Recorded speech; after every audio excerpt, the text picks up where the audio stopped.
My wife and I have 4 children, and a couple of them are still pretty young, so once in a while we'll see them climbing up on a stool or a chair, even on the kitchen counter, trying to get something that they really shouldn't get to, maybe a snack or something sweet, something we've saved for a special occasion.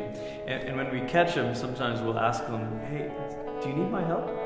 And very often they'll say no, because they want to do it themselves. They want to reach it, but they just can't quite get there. And the longer they stretch themselves out, the more nervous I become that they're going to fall. And sometimes the thing that we need the most is just beyond our reach.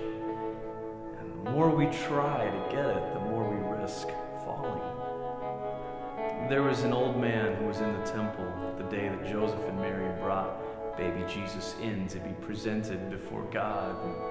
This man had been waiting for this day. When he held Jesus in his arms, he began to prophesy. And one of the things he said was that this child would cause the rising and the falling of many in Israel.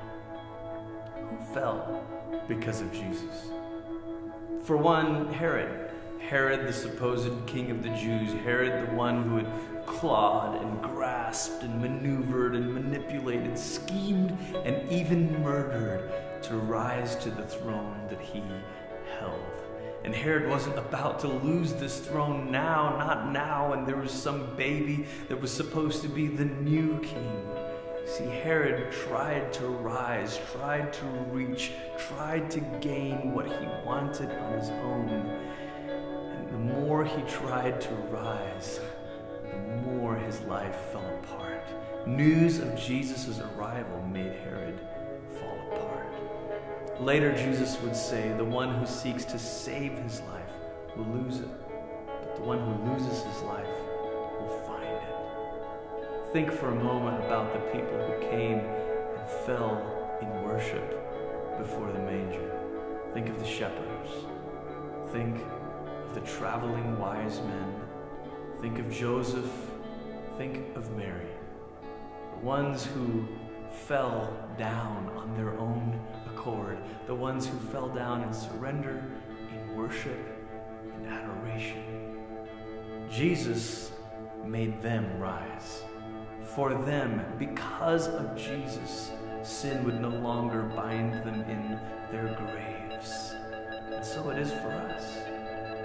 Sin does not hold us down. We will rise. And so we fall. So we fall of our own choice, on our knees, in worship, in surrender, every day. And where are you today? What are the ways that you can choose to say, God, I am not trying to rise on my own, because I have learned that when I do, I fall.